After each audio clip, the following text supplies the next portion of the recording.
దేవుని బిడ్డలారా, పరిశుద్ధ గ్రంథంలో నుండి ఒక వాక్యాన్ని మనం చదువుకుందాం. నిర్గమకాండము 13వ అధ్యాయము 21, 22 వచనాలు చదువుకుందాం. నిర్గమకాండము 13వ అధ్యాయము 21, 22 వచనాలు చదువుకుందాం. వారు పగలు రాత్రియు ప్రయాణం చేయనట్లుగా అండర్లైన్ చేసుకోండి. వారు అంటే పాత నిబంధన సంఘ విశ్వాసులు, ఇశ్రాయేలీలైనటువంటి వారు రాత్రి పగలు ప్రయాణము చేయనట్లుగా యెహోవా త్రోవలో వారిని నడిపించుటకై పగటి వేళ మేఘస్తంభంలోను, వారికి వెలుగించుటకు రాత్రి వేళ అగ్ని స్తంభంలోను ఉండి వారికి ముందుగా నడుచుచూ వచ్చెను. మరలా చదువుతున్నారండి. 21వ వచనం, 22వ వచనం. వారు పగలు రాత్రియు ప్రయాణము చేయనట్లుగా యెహోవా త్రోవలో వారిని నడిపించుటకై పగటి వేళ మేఘస్తంభంలోను, వారికి వెలుగించుటకై రాత్రి వేళ అగ్ని స్తంభంలోను ఉండి వారికి ముందుగా నడుచుచూ వచ్చెను. కంటిన్యూషన్ 22. ఆయన పగటి వేళ మేఘస్తంభమునైనను రాత్రి వేళ అగ్ని స్తంభమునైనను ప్రజల ఎదుట నుండి తొలగింప లేదు అని మనము చదువుకుంటూ ఉన్నాం. వీళ్ళు ఎక్కడున్నారు ఇశ్రాయేలు ప్రజలు అంటే 20వ వచనంలో మనము చదువుకున్నట్లయితే వారు సుక్కోతు నుండి ప్రయాణమైపోయి అరణ్యము దగ్గర ఉన్న ఏతాములు దిగిరి. అరణ్య యాత్రను గురించి మనము ధ్యానిస్తూ ఉన్నాం కొన్ని మాసాలుగా, సంవత్సరాలుగా. దేవుని బిడ్డలారా, అరణ్యములో ఇశ్రాయేలీలను చేర్చాడు. ఐగుప్తు నుండి విడిపించి ఎర్ర సముద్రం దాటించి సినాయి పర్వతం దగ్గర ధర్మశాస్త్రాన్ని ఇచ్చి వారికి అనేకమైన విశేష కార్యాలను కనబరుస్తూ వాటిని అనుభవింప చేస్తూ కానానుకు వారిని పాత నిబంధన విశ్వాసులైన ఇశ్రాయేలు ప్రజలను నడిపిస్తున్నారు.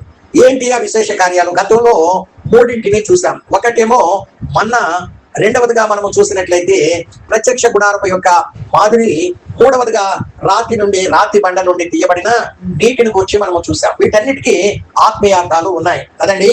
క్రొత్త నిబంధన ఇశ్రాయేలీలో మనమందరము కూడా క్రొత్త నిబంధన ఇశ్రాయేలీలో అంటే ఆత్మ సంబంధమైనటువంటి ఇశ్రాయేలీలో మనమందరము కూడా ఆనాడు ఐగుప్తు అనే పాపము నుండి, ఫరో అనే సాతాను కాడి నుండి వాళ్ళని విడిపించిన రీతిగా దేవుడు మనల్ని సాతాను కాడి నుండి, లోకం అనే పాపము నుండి మనల్ని విడిపించి ఈ అరణ్యంలోనికి నడిపించాడు. దేవుని స్తోత్రాలు.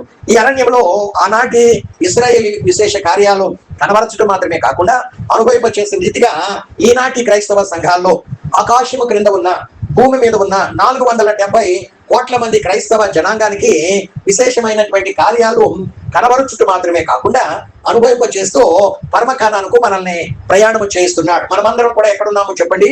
అరణ్య యాత్రలో ఉన్నాం. దేవుని స్తోత్రాలు కదండి. 3 గురించి మనము గతంలో ధ్యానించాం.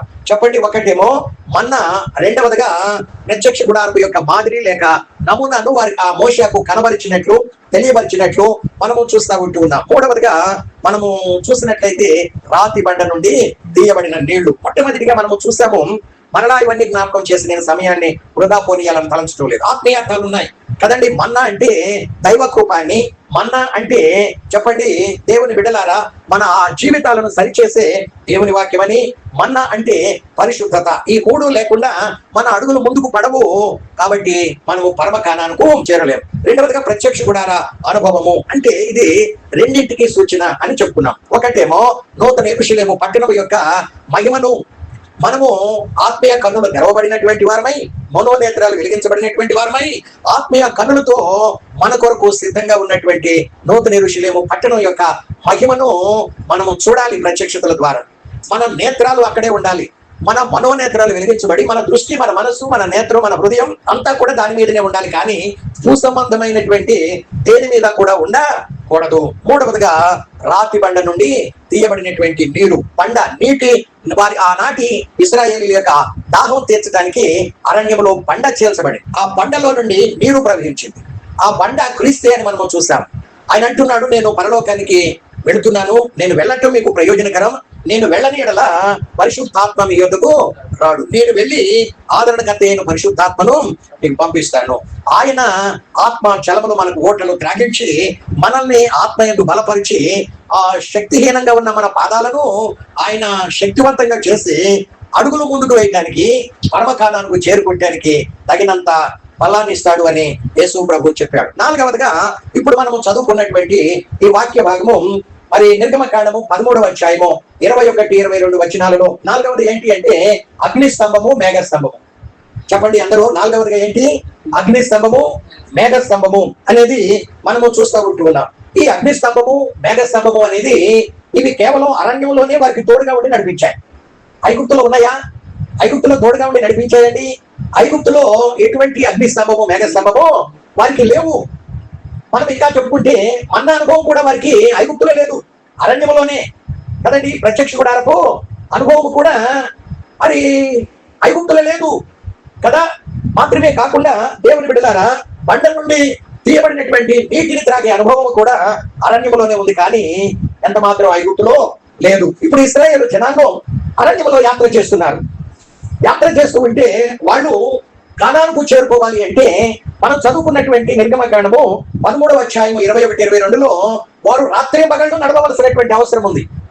పగలు నడిచి రాత్రి ఆగిపోతే వారు కానానుకు చేరుకోలేరు. కాబట్టి వారు పగలు నడవాలి, రాత్రులు కూడా నడవాలి. రాత్రి పగళ్ళు అని మనం చదువుకున్నాం నిర్గమకాండం 13వ అధ్యాయం. రాత్రి పగళ్ళు నడవగలిగితేనే వాళ్ళు కానానుకు చేరుకుంటారు. కాబట్టి రాత్రి పగళ్ళు వారు నడవాలి అంటే వారికి ఏం కావాలి? అరణ్యంలోనే ఈ 2 స్తంభాలు వారిని నడిపించాయి కదండి. ఈ 2 స్తంభాలు దేనికి సూచన అంటే దేవుని యొక్క నడిపింపుకు సూచన. చెప్పండి అందరూ. ఈ మేఘ స్తంభం యొక్క నడిపింపు, ఈ అగ్ని స్తంభం యొక్క నడిపింపు, ఈ 2 నడిపింపులు దేనికి సూచన అంటే దేవుని యొక్క నడిపింపుకు కదండి. అగ్ని స్తంభమేమో పరిశుద్ధాత్మ నడిపింపును సూచిస్తుంది, మేఘ స్తంభమేమో దైవ సేవకుడు యొక్క నడిపింపును సూచిస్తుంది. మనమందరం కూడా ఇక్కడ కూడుకున్నది ఎందుకు అంటే పరలోక రాజ్యానికి ప్రవేశించాలి. కాబట్టి ప్రవేశించాలి అంటే మనకు వాక్యం అర్థం కావాలి. కాబట్టి మరలా చెప్తున్నాను, ఈ 2 స్తంభాలు దేనికి సూచన అంటే దేవుని యొక్క నడిపింపుకు సూచన. అగ్ని స్తంభం దేనికి సూచన? పరిశుద్ధాత్మ నడిపింపుకు సూచన. మేఘ స్తంభం దేనికి సూచన? దైవ సేవకుల యొక్క నడిపింపుకి సూచన. ఈ అరణ్య యాత్రలో నడవాలంటే దేవుని యొక్క నడిపింపు కావాలి. ఈ 2 కూడా దేవుని నడిపింపే. నేను పరిశుద్ధాత్ముడు నడిపిస్తున్నా, లేకుంటే దైవ సేవకులు నడిపిస్తున్నా, దైవ సేవకులు నిజమైనటువంటి దైవ సేవకుల ద్వారా దేవుడే నిన్ను నడిపిస్తున్నాడు అని తలంచాలి కదండి. మానవుల నడిపింపే, కానీ అది వారి స్వంత ఆలోచన నడిపింపు కాదు, కానీ దేవుడే వారిలో ఉండి దైవ సేవకుల ద్వారా నిన్ను నడిపిస్తూ ఉంటారు. దేవుని స్తోత్రాలు. అది నీకు ప్రయోజనకరం. దేవుని ఆత్మ నడిపింపు, దైవ సేవకుల నడిపింపు అనేది విశ్వాసికి, సంఘానికి అది మేలు కలుగ చేసేది, సంఘానికి క్షేమాభివృద్ధి కలుగ చేసేది అని మనము చదువుకుంటా ఉన్నాం. ఈ అరణ్య యాత్రలో నడవాలి అంటే దేవుని నడిపింపు కావాలి. అంటే ఒకటి పరిశుద్ధాత్మ ద్వారా నడుచుకోవాలి, రెండవదిగా దైవ సేవకుల ద్వారా మనము నడిపింపును కోరుకోవాలి.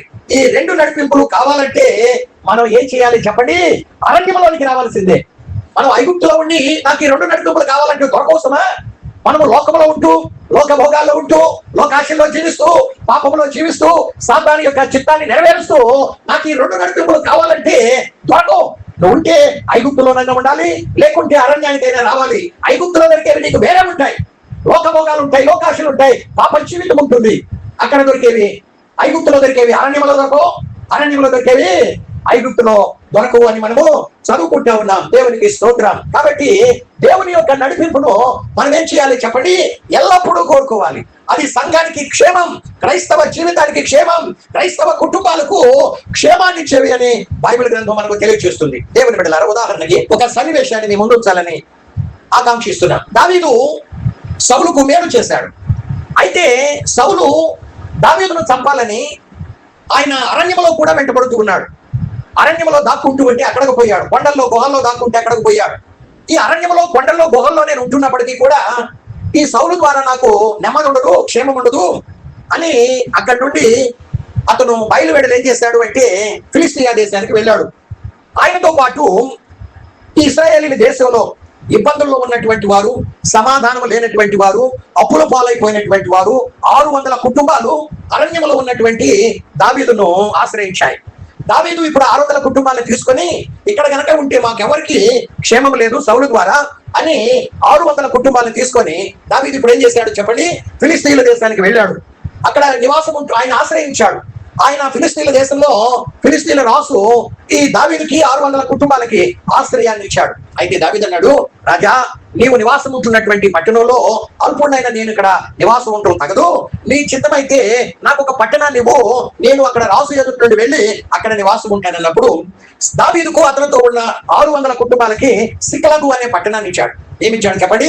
సిక్లగు అనే పట్టణాన్ని ఇచ్చాడు. దేవుని స్తోత్రం. ప్రభు చిత్తమైతే ఈ సిక్లగు అనే పట్టణం ఎంత భయంకరమైనటువంటిదో అతి త్వరలోనే మనము దీని గురించి సవివరంగా ధ్యానించడానికి ప్రయత్నం చేద్దాం. పరిశుద్ధాత్మ దేవుడు మనల్ని ఆ రీతిగా నడిపించును గాక. దేవునికి స్తోత్రం. సిక్లగు పట్టణాన్ని ఆశ్రయించాడు. దావీదు ఒక రోజు ఏం చేశాడంటే ఈ 600 మంది కుటుంబాలలో ఉన్నటువంటి పురుషులను వెంటబెట్టుకొని ఆయన ఒకనొక చోటుకి వెళ్ళాడు. వెళ్ళిన తర్వాత అమాలేకీయులు ఏం చేశారంటే అకస్మాత్తుగా సిక్లగు పట్టణం మీద పడి ఆ పట్టణాన్ని కాల్చివేసి ఆ పట్టణంలో ఉన్న ఆస్తులన్నీ దోచుకొని అక్కడ స్త్రీలను పిల్లల్ని అందరినీ కూడా చెరబట్టుకొని పోతా ఉన్నాడు. తీరా వాళ్ళు ఆస్తులు పిల్లల్ని స్త్రీలను చెరబట్టుకొని వెళ్ళిన తర్వాత ఇప్పుడు దావీదు 600 మంది తమ నివాసాలకు గృహాలకు చేరుకున్నారు.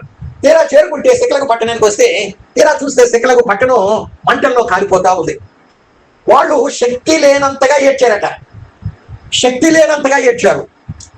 ఆ పట్టణం కాల్చబట్టం, వాళ్ళ ఆస్తులు కొల్లబెట్టబడటం, వాళ్ళ భార్యలు వాళ్ళ పిల్లలు చెరపట్టబడి కొనిపోబడటం చూసేసరికి వాళ్ళు హృదయ విదారకంగా కన్నీరు ముందరే ఏడుస్తూ ఉన్నాడు. అయితే దావీదు ఏం చేశాడంటే దేవుని బట్టి ధైర్యం తెచ్చుకొని దేవుని సన్నిధిలో దేవుని యొక్క నడిపింపు కొరకై ప్రార్థన చేస్తున్నాడు. మన యొక్క ఈ వాక్య సారాంశం ఏంటి అంటే, ఒకటి పరిశుద్ధాత్మ దేవుని నడిపింపు, రెండవదిగా చెప్పండి దైవ సేవకుల నడిపింపు.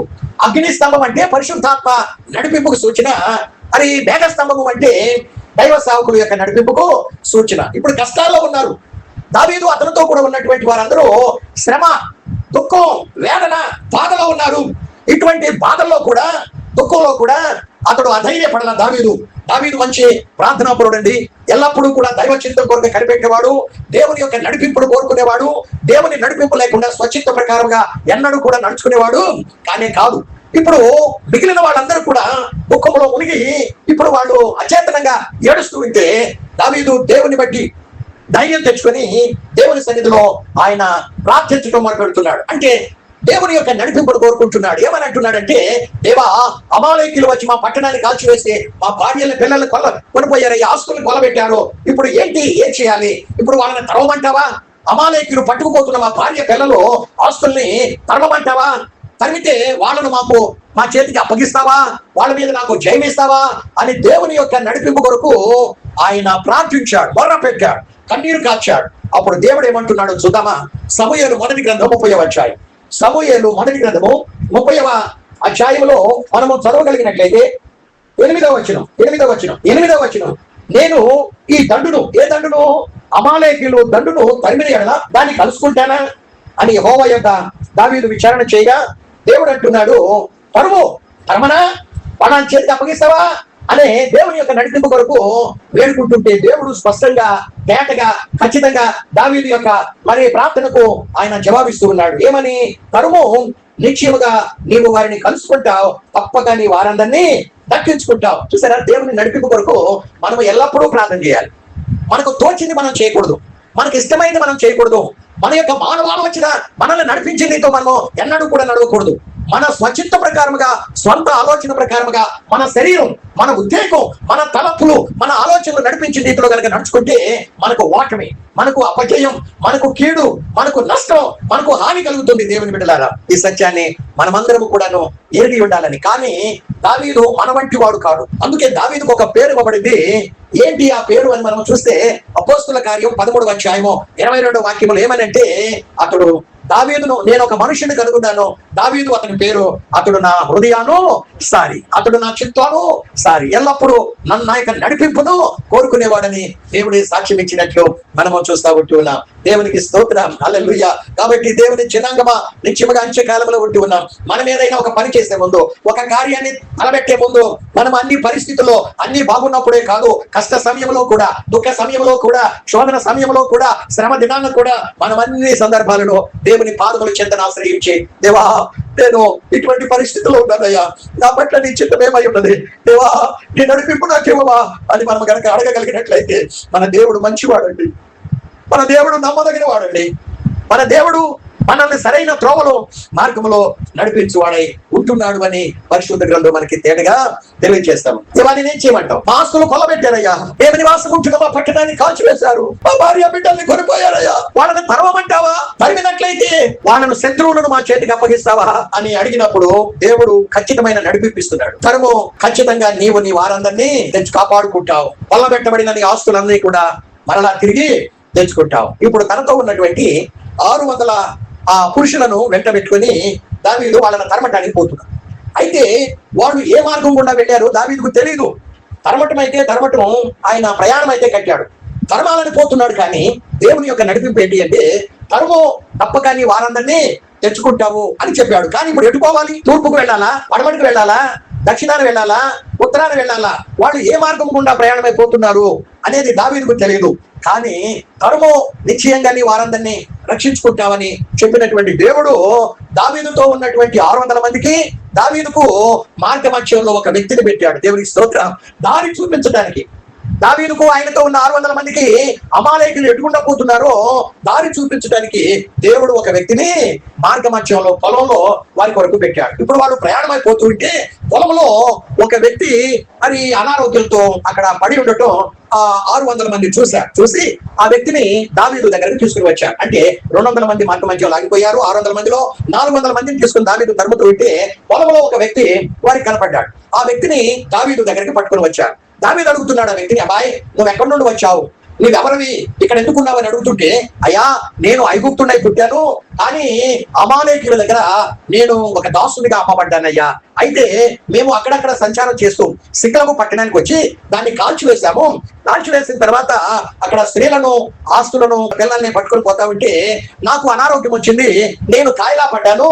అయితే నా యజమానుడు నన్ను ఇక్కడే విడిచిపెట్టి వెళ్ళిపోయాడు అని చెప్పాడు. అప్పుడు ఆ వ్యక్తికి 3 దినాల నుండి అన్నపానం లేక అక్కడ పడి ఉంటున్నప్పుడు దావీదు ఆ వ్యక్తికి అన్నపానములు ఇచ్చి, చెరుకు గడనిచ్చి, ఆ ప్రాణం తెప్పరిల్లేటట్టు చేసి కొంచెం బలం తెచ్చుకున్నాక ఇప్పుడు దావీదు అడుగుతున్నాడు, అమాలేకులు ఎట్టుకుండా పోయారు, వాళ్ళని కలుసుకోవడానికి మాకు త్రోవ చూపుతావా అని అడిగితే ఆ వ్యక్తి ఏమంటున్నాడు అంటే, అయ్యా నేను త్రోవ అయితే చూపుతాను, కానీ తిరిగి నా యజమానుడి చేతికి నన్ను అప్పగించనని మాట ఇస్తే నేను తప్పకుండా మీకు వాళ్ళు ఎట్టుకుండా పోతున్నారు, నేను మీకు త్రోవ చూపుతాను. చదువుకుందాం ఆ మాట.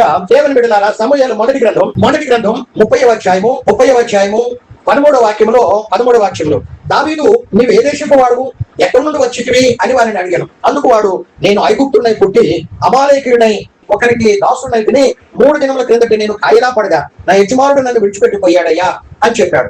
అయితే ఆ 15వ వచనంలో ఆ దండును కలుసుకుంటానికి నీవు మాకు త్రోవ చూపుతావా అంటే 15వ వచనం చివరి లైన్లో ఆ దండును కలుసుకుంటానికి నీకు త్రోవ చూపుతాను అన్నాడు. 16వ వచనంలో తర్వాత వాడు ఆ అమాలేకీయుల దగ్గరకు దావీదును నడిపింపగా, అమాలేకీయుల దగ్గరికి ఏం చేశాడు ఆ వ్యక్తి? దావీదును 600 మందిని నడిపించగా ఇప్పుడు వాళ్ళు ఏం చేస్తున్నారు అంటే 16వ వచనం 2వ లైన్లో, ఫిలిస్తీన్ల దేశంలో నుండి యూదా దేశంలో నుండి తాము దోచి తెచ్చుకున్న సొమ్ముతో తొలతూగుచు ఎవరు? అమాలేకీయులు. వారు ఆ ప్రదేశం అంతటా చెదిరి అన్నపానములు పుచ్చుకుంటూ ఆటపాటలు సలుగుచుండిరి. దావీదు సంగతి గ్రహించి సంధ్య వేళ మొదలుకొని మరునాటి సాయంత్రం వరకు, ఈ రోజు సంధ్య వేళ మొదలుకొని రేపటి సాయంత్రం వరకు వారిని హతము చేయుచుండగా ఒంటెల మీద ఎక్కి పారిపోయిన 400 మంది యవనులు తప్ప తప్పించుకున్న వాడు ఒక్కడను లేకపోయిన. ఇలాగున దావీదు అమాలేకీయులు దోచుకొని పోయిన దానిని అంతటినీ తిరిగి తెచ్చుకొనెను. అంతేకాదు అతడు తన 2 భార్యలను రక్షించెను. కుమారులేమి కుమార్తెలేమి దోపుడు సొమ్మేంటి వారు ఎత్తుకొని పోయిన దానిని అంతట్లో కొద్దిదేమి గొప్పదేమి ఏది తక్కువ కాకుండా దావీదు సమస్తమును రక్షించను అని మనము చదువుకుంటా ఉన్నాం కదండి. 16వ వచనంలో తర్వాత వాడు వారి దగ్గరికి దావీదును నడిపింపగా. ఎందుకు చెప్తున్నానంటే మనము అరణ్య యాత్రలో ఉన్నాం. అరణ్యంలో మనకు దారి తెలీదు. మనము రాత్రి మగళ్ళు ఆత్మీయతలో నడుచుకుంటూ మనము యాత్ర చేసుకుంటూ పోతేనే పరలోక గమ్యాన్ని మనము చేరుకోగలం. పగలు నడిస్తే రాత్రి నడవలేము కదండి. ఎందుకంటే పగలేముంటుంది, పగలు కూడా నడవటం కష్టమే. ఎండ, చెమట కదండి, అలసట, తప్పిక, దాహం ఇవన్నీ ఉంటాయి. కాబట్టి పగలు నడవటం కొంతవరకు పర్వాలేదు. కానీ రాత్రులు నడవాలంటే రాత్రుల చీకటి, అంధకారము, కప్పి చీకటి, అరణ్యం అసలు అదేది. పులులుంటాయి, సింహాలుంటాయి, సర్పాలుంటాయి, త్రేణు మంటగబ్బలుంటాయి, కీకారణ్యం, ముళ్ళ తుప్పలు, బలురక్కసి చెట్లు, గాఢాంధకారం ఇవన్నీ ఉంటాయి. అడుగు తీసి అడుగు వేయాలంటే చీకట్లో కష్టం. కాబట్టి రాత్రి మవళ్ళు నడవాలంటే మేఘస్తంభము నడిపింపు కావాలి, అగ్ని స్తంభం నడిపింపు కావాలి.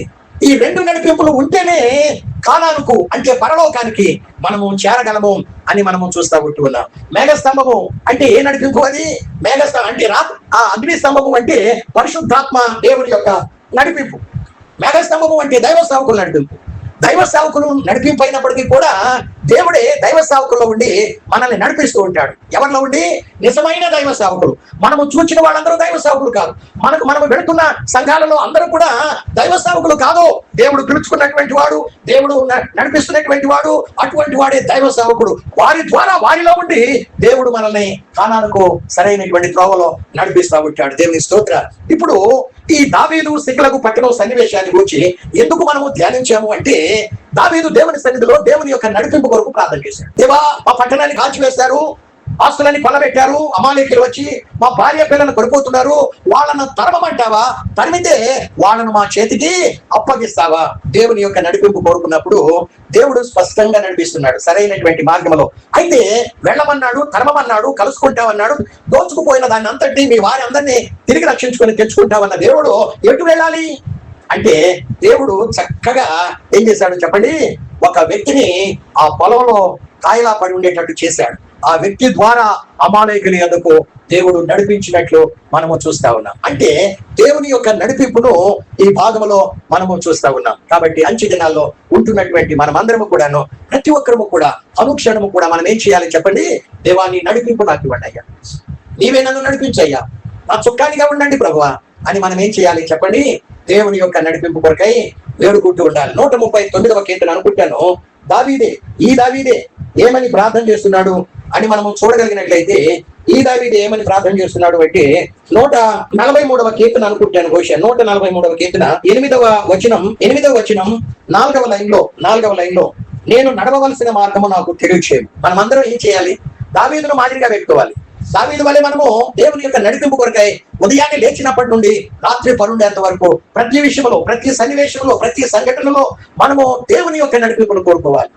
మనము మన కుటుంబాలు, మన సంఘాలు క్షేమాభివృద్ధి కలిగి జీవించాలంటే, నెమ్మది కలిగి జీవించాలంటే దేవుని యొక్క నడిపింపు కోరుకోవాలి. ఏమని ప్రార్థించాలి ప్రతిరోజు లేచి ఉదయాన్నే అంటే 8వ వచనం 4వ లైన్లో, దేవా నేను నడవవలసిన మార్గము నాకు తెలియచేయను. 10వ వచనంలో, నీవే నా దేవుడువు, నీ చిత్తానుసారముగా ప్రవర్తించుటకు నాకు నేర్పుము, దయగల నీ ఆత్మ సమభూమి గల ప్రదేశమందు నన్ను నడిపించును గాక అని మనం ఏం చేయాలి చెప్పండి? దేవుని యొక్క నడిపింపు కొరకు మనము ప్రార్థన చేయాలి. దేవునికి స్తోత్రం కదండి. ఈ అగ్ని స్తంభము, మేఘ స్తంభము అంటే పరిశుద్ధాత్మ నడిపింపు, దైవ సేవకుల నడిపింపు మనకు అవసరం. ఆత్మీయ యాత్రలో మనము పరమకాలాలకు గమ్యానికి చేరాలంటే ఈ రెండు కూడా మనకు అవసరం కదండి. రాత్రింబగళ్ళు యాత్ర ఆగకుండా నడవటానికి అగ్ని స్తంభం లేకుంటే, రాత్రులు చీకటి ఎక్కడ నడవగలుగుతామా? రాత్రుల్లో నడవగలుగుతాం, అసలే అరణ్యం, నడవగలుగుతామండి. మేఘస్తంభం లేకుంటే పగలు కదా ఎండ, నడవలేము. రాత్రి ఏమో చీకటి, పగలేమో ఎండ. కాబట్టి ఈ ఎండ రాకుండా మేఘస్తంభం సూర్యుడికి మనకు అడ్డంగా వచ్చి నీడనిస్తా ఉంటే మనము చక్కగా నడుచుకుంటా పోగలం. దేవునికి స్తోత్రం కదండి. రాత్రులు అగ్నిస్తంభంలో దేవుడు తోడుగా ఉండి వెలుగునిస్తా ఉంటే మనకు ఎక్కడ అడుగు వేయాలో వేయకూడదో అక్కడ మనకు తెలుస్తుంది. కాబట్టి వేగంగా నడవటానికి రాత్రి పగలు మన యాత్ర, మన ప్రయాణం, మన ఆత్మీయ ప్రయాణం ఆగకుండా సాగాలంటే ఈ రెండు నడిపింపులో మనకు అవసరం. దేవుని స్తోత్రం. ఈ అరణ్యంలో మన ప్రయాణము ఆగకుండా రాత్రి పగలు నడవాలి అంటే చాలా మంది పగలు జర్నీ చేస్తారు. కొంతవరకు ఎండైనప్పటికీ పగలు జర్నీ చేస్తారు, నడుచుకుంటూ వెళతారు. కానీ రాత్రి ఆగిపోతారు. రాత్రి వచ్చేసరికి పగలు అంటే ఆశీర్వాదం, రాత్రి అంటే శ్రమలు. జాగ్రత్తగా ఆలకించాలి. పగలు అంటే ఆశీర్వాదం, రాత్రి అంటే శ్రమలు. అంటే ఆశీర్వాదం ఉన్నంత వరకు విశ్వాసం ఏం చేస్తాడు? పాటలు పాడుకుంటూ హాయిగా చల్లగా నడుచుకుంటా పోతాడు కదండి. ఆశీర్వాదాలు పగలు అంటే ఆశీర్వాదం, ఆశీర్వాదాలు ఉన్నంత కాలం చక్కగా నడుచుకుంటా పోతారు. కానీ రాత్రి పూట శ్రమలు అనేసరికి కష్టం వస్తే చాలు ఆగిపోతారు, ఇక ప్రయాణం చేయరు. రాత్రి పరిశుద్ధాత్మని, రాత్రి కూడా పగలే కాదు, రాత్రి కూడా పరిశుద్ధాత్మ నిన్ను శ్రమల్లో కూడా నడిపిస్తాడు కదండి. పరిశుద్ధాత్మ ఏం చేస్తాడు? శ్రమలో కూడా నడిపిస్తాడు. ఎందుకంటే 139వ కీర్తన 12వ వచనంలో ఏమనుందంటే, మనకు చీకటి, పరిశుద్ధాత్ముడికి చీకటి కాదు. రాత్రి పగలు ఆయనకు ఏకరీతిగానే ఉన్నాయంట. రాత్రి పగలు దేవునికి ఏకరీతిగానే ఉన్నాయి. కాబట్టి పగలు ఎండైనా కానీ దైవ సేవకులు ఆశీర్వాదాలు పలుకుతూ నిన్ను నడిపిస్తూ ఉండవచ్చు. కానీ రాత్రి పూట వచ్చేసరికి రాత్రి పగలు నడవాలి. కాబట్టి పగలు నడిచినటువంటి మనము, ఆశీర్వాదాలు వచ్చినప్పుడు నడిచిన మనము, రాత్రులు అంటే కష్టాలు శ్రమలు ఉన్నప్పుడు కూడా ఆత్మీయతలో మనము కొనసాగాలి అని అంటే మనకు పరిశుద్ధాత్మ దేవుడు నడిపింపు అనేది అవసరం కదండి. దైవ సేవకులు ఏ రీతిగా మనల్ని ఆశీర్వాదాలు పలుకుతూ నడిపిస్తారో చూద్దాం. ఒక మాట, సమయం అయిపోవస్తుంది. సంఖ్యాకాండం 6వ అధ్యాయం, సంఖ్యాకాండము 6వ అధ్యాయంలో మనము చదువుకుంటే, సంఖ్యాకాండము 6వ అధ్యాయములో మనము చదువుకుంటే 23వ వచనంలో, 23వ వచనం 6:23లో, మీరు ఇశ్రాయేలీలను ఇలాగు దీవింపవలెను. దేవుడే అంటున్నాడు, దైవ సేవకులకు అంటున్నాడు, మీరు సంఘాన్ని, విశ్వాసుల్ని ఈ రీతిగా దీవింపవలను. ఏమని దీవించాలి? యెహోవా నిన్ను ఆశీర్వదించి నిన్ను కాపాడును గాక. యెహోవా నీకు తన సన్నిధి కాంతిని ప్రకాశింపజేసి నిన్ను కరుణించును గాక. యెహోవా నీ మీద తన సన్నిధి కాంతి ఉదయింపచేసి నీకు సమాధానం కలుగజేయును గాక. అట్లు వారు ఇశ్రాయేలీల మీద నా నామమును ఉచ్చరించుట వలన నేను వారిని ఆశీర్వదిస్తాను అని దేవుడు తెలియజేసినట్లు మనము చూస్తూ ఉంటాం కదండి. దైవ సేవకులు అంటే పగటి పూట మేఘస్తంభముగా ఉండి నీ మీద ఆశీర్వాదాలు పలుకుతూ నిన్ను దీవిస్తూ మనసారా నిన్ను నడిపిస్తూ ఉంటే నువ్వు చల్లగా ఆ ఆనందంతో పగలు నడుచుకోగలవు. కానీ రాత్రులు చీకట్లో నడవాలంటే, మనకు అగ్ని స్తంభముగా ఉండి పరిశుద్ధాత్మ దేవుడే మనల్ని నడిపించాలంటే నిశ్చయముగా మనం ఏం చేయాలి? పరిశుద్ధాత్మ దేవుని యొక్క నడిపింపును కోరుకోవాలి. మీరు చదువుకోండి 2వ కొరింథీ పత్రిక 1వ అధ్యాయం 5వ వచనం. అలాగే దేవుని బిడ్డలారా తెస్సలోనికీయులకు రాసిన పత్రిక 1వ అధ్యాయము మరి 6వ వచనంలోను, అపోస్తుల కార్యం 5వ అధ్యాయం 40-41 వచనాలు మనం చదువుకుంటే పరిశుద్ధాత్మ యొక్క దేవుని యొక్క నడిపింపు అక్కడ కనబడుతుంది. పౌలును కానీ కదండి, పేతురును కానీ, అక్కడ ఉన్నటువంటి ఆదిమ సంఘాన్ని కష్టాలలో, బాధల్లో, శ్రమల్లో, ఉపద్రవాల్లో వాళ్ళు ఆనందంగా, నిందలు వచ్చినా, దుఃఖం వేసినా, గాయాలు తగిలినా, ప్రాణాపాయ స్థితిలో పౌలు కనుక సందర్భంలో ఏమంటాడంటే, మేము బ్రతుకుతామన్న నమ్మకము మాలో తగ్గిపోయింది, మేము మరణమవుతామన్న నిశ్చయత మాకు కలిగింది. అంటే మరణపు అంచుల వరకు వెళ్ళినా కానీ వాళ్ళు దేవునిలో ఆనందిస్తూ వాళ్ళ ప్రాణాలనే బలంగా పెట్టి దేవుని ఆత్మ ద్వారా సంతోషిస్తూ నడుస్తున్నారండి. రాత్రిపూట కష్టాల్లో, దుఃఖంలో, బాధల్లో కూడా దేవుని ఆత్మ నడిపింపు వారికి ఉంది. కాబట్టి ఆత్మలో వాళ్ళు ఏం చేస్తున్నారు? ఆనందిస్తూ ఉన్నట్లు మనము చూస్తా ఉన్నాం. సమయం అయిపోయింది. ప్రభు రాకడ ఆలస్యం అయితే వచ్చే వారం ఈ వాక్యాన్ని కంటిన్యూ చేయడానికి ప్రయత్నం చేద్దాం, ప్రార్థన చేద్దాం. ప్రేరేపణ కలిగిన వారు ప్రార్థన